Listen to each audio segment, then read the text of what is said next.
Can you explain? Can you explain? Can you explain a little more about 167 and then crossing over and going over to the other side to 391 and all that? You know how it was. Back in those days in the 70s, it felt like a different world. Coming from President Street, just going across Eastern Parkway to Lincoln Place. Right. Because the other side of the parkway had, they had the projects. Albany, Right. Leroy, Weeksville, Right. on that side of the parkway. Right. And on President Street side, we lived amongst the Jews at that time. I had Jews living in my building. Right. So we mingled with the Jews more than the other side of the parkway. It was a different style and a different life over there. Right. It was a little wild on the other side, That Right. makes any sense, Right. This what I was talking about. You know what I mean? Because Crown Heights is consists of a lot of Caribbean different islands in one place. It's very multicultural. Am I correct? Yeah, you're correct. Crown Heights always had a lot of people from down south, on the American side. Then we had everybody from the Caribbean. Right. Not to mention we had a lot of Dominicans and Puerto Ricans also. Right. Right. Right. And then also the Jews. Am I correct? Yes. Right. That's Right. That's a fact. That's a fact. So yo, how about how was after give me a little taste, like a little bit after, like going into the 80s, after junior high school. Like, how was junior high school, man? Oh, it was different for me because I went to public school on the other side of Eastern Parkway, and then coming on this side, going to public school, going to 391 for junior high school. Right. I met a lot of different people from down the hill. Right. So, okay. So you went to school in a different district. Right. You wasn't in the Crown Heights district. Right. Right. But when you went to 391, how it was, man? 391 was crazy back in the days. People were getting robbed in the modules and the hallways. Remember my first year there? My first year in 391 was 1980. Right, because I came in after you. I came in after you when you went in there, because you got me by a couple of years. So when I came in after you, though. Yeah, but anyway, go ahead. Proceed. There was a lot of friction, people from down the hill and people from up the hill, What I mean by up the hill, I mean like Carroll Street, President Street, Union Street.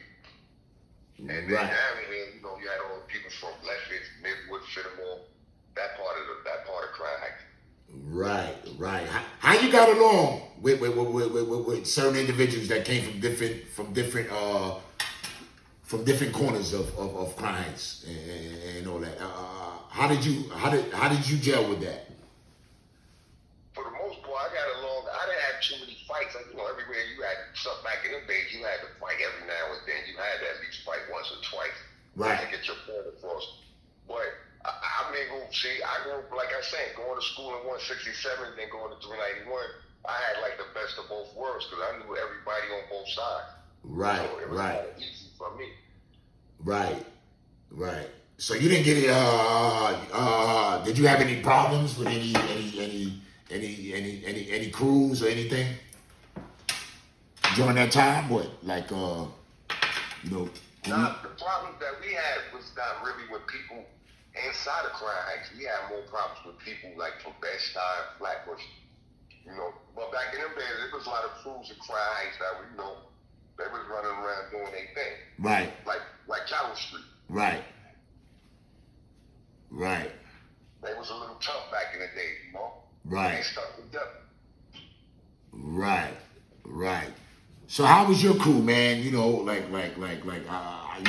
I don't know if you want to elaborate on you ain't got to really call no names, but I mean, I know you personally smoked you growing up, and your circle was pretty tight too, So I remember those. Yeah. Would you like to elaborate on that? Yeah, my circle was mostly, believe it or not, I was like one of the only American guys in my circle. Everybody else was from the Caribbean. Right. So how that was? It was different for me because it gave me a chance to like grow up with them and meet to see a different culture, you know. And then I gave them a little bit of my culture from down south, so it blended. Until this day, I'm still friends with their family, and they're still friends with my family. They can go down there, and I can go overseas and see their people. So, you know, it worked out real well growing up together. Yeah, that's what's up. That's what's up. That's what's up. So give us, you know, give me a little more rundown, like after high school and all that. You know, after 391, after junior high school. Now high school. What high school did you go to?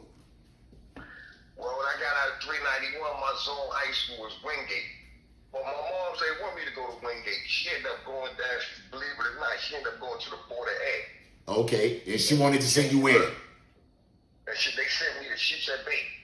So that's where you went for the remaining of your high school years? I went to Sheepshead Bay High School from 82 to 86. Okay, how that was? How that was? It was wild. My first day there, we was fighting white boys. Wow. And where these white boys is from? Can you recall like where area was these guys from? Back then. Down on No Shit at Avenue X. Oh yeah, because back then a lot of Italians and stuff lived over there. If I can recall. Yeah, but these all over there. Over there, Mel Basin and all that. Yeah. Huh? They was from Emmons Avenue. Right. Right. So the 4 years of Sheepshead Bay, that's all we did. Right. Was fight white boys. Right. So how that was, man? That was wild because when white boys caught you, it was a bad day. Yeah, so man. you had to stay on your P's and Q's out there because we was in a white boy neighborhood. Yeah, those was the times, huh? Yeah. Hey, yo, Smoke. You remember during the 80s around that time? You remember when Yusuf Hawkins got killed? Can you give us elaborate a little bit on that? Do you remember when Yusuf Hawkins got killed?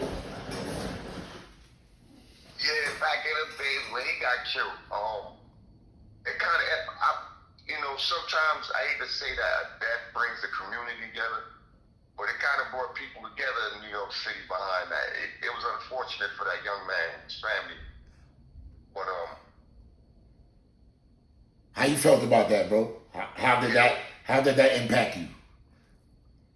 It was like one of the first times, because I was young back in the days. It was like one of the first times, like somebody had died in my era that I could really remember. I seen the whole community come together. How did it relate to you, and how did it affect you? It made me stronger. You know what I mean? In a sense where it made me stay on my P's and Q's. It made me understand that life, there's a lot of curveballs that are thrown at you in life. And it made me understand that certain people is not righteous. And you got to watch these snakes and these devils out here if you want to survive. And I was young. It was a lesson that taught me that, I had to get on the right path. That's a fact. It happened to anybody. That's a fact. That's a fact. Yo, Smoke, man, real talk, boy. That's some real talk. Real talk. So now we're going to push it a little up. Let's go a couple of years up from that. Let's go to how do you feel about Galvin Cato, August 1991, Crown Heights riots. How do you feel about that? Oh, man, that shit, that hit home. That still hit home because it happened on my block. That happened on the block I lived on. Right. I came out of my building and I seen everybody running towards Utica Avenue. I'm like, back in the day, you see black people running, you start running too. Right. I ran down towards Utica and I just seen this young man laying out there, and it was like it was a bad scenery. Right. And So the first thing, the one thing I can remember about that situation was that the ambulance, the JDL and the ambulance, it was a Jewish ambulance. They was over there tending to the guy in the car, the Jewish man. Right. And the little boy was laying out there, Gavin Cato, and nobody was saying about him. And that was a bad look, and that really hurt, because he was a little kid. He ain't deserve that. Yeah, man. Yeah, man. I kind of felt some type of way too. So how did it affect you too, man? Let's talk about that. How did it affect you? It hurt my feelings to the point because they didn't show that at the time. They didn't show that little man no love and no respect. They just ran around and killed this little man, and then they sent the Jew man overseas. You know, I'm not racist or anything. Yeah, I remember that. He went straight to Israel. Am I correct? Yeah, they sent him straight to Israel. So they had to bring him back because the community was going to tear that place up if they did. Yeah, man. Yeah, man. I remember that, man. That definitely made a segregation at that time. Am I correct? Yes. Yeah. And you know what else it did to me for the neighborhood? What? After that situation, in my opinion, both sides of Eastern Parkway kind of like had a better understanding with each other. Right. It kind of brought Crime Heights together. That's a fact. I agree with you on that, bro. I agree with you on that. As a matter of fact, in those times, I think who was in office in that time? Was it Mayor Dinkins? Well, Dinkins was the mayor. Was Dinkins a mayor in 91? 91. Or was it Koch? Yeah. No, it was after Koch. I don't think it was Dinkins, I think. It was Dinkins. Yeah, it was Dinkins. Yeah, it was Mayor Dinkins. Yeah, because I remember when the Bklyn came through and they shot a video. Am I correct? Yeah, the Bklyn was out there. They came through and showed some love. Right. You remember the members of the Bklyn? Excuse me? You remember the members of the Bklyn? I don't remember their name by heart. Yeah. Yep. Yeah, so you don't remember their name? Oh, yeah. Sonny Carson's son. What was his name? Professor X. Professor X. Yeah, you're right. That's definitely right. Right. And then you had Brother J. That was the rapper. Brother J. And then you had the girl that was down with him, Isis. Man, you got a good memory, Shadow. Yeah, Isis. I remember that group. Yeah, Bklyn. I remember. Yeah, man. I remember the faces, but the name, when you said the name, I was like, yeah, that's Professor X. Yeah. So let's speed it up a little now. Let's talk about the Giuliani era. What you thought about the Giuliani era? Giuliani. Hey, believe it or not, he was making moves. He was making moves that was like kind of like beneficial to the people, where the people ain't take to it. Right. Like he was stopping people from jumping the turnstiles and all that. Yeah. And he put mad police in the street too, right? Yeah, he had it was called the Quality of Life program. Yeah. Right. They're stopping frisk shit. Stopping frisk. Yeah. He was doing a lot of things to try to clean up the streets. Yeah, they was booking niggas for everything, boy. Little clips, all that niggas was going through the system, boy. He was booking niggas for everything. They padlocked everything. They shut down all the strip clubs down there over there on Avenue D. Remember? My Cousins, Wiggles, all them shits. He locked all them shits down. Facts. Word up. Right? Am I lying? Yeah, he definitely called it the Quality of Life program. Giuliani, that nigga there, boy. Trevor. He wasn't just messing with the black community. He was messing with my other community, Italians and all of that. Everybody. Yeah, he was bullying everything.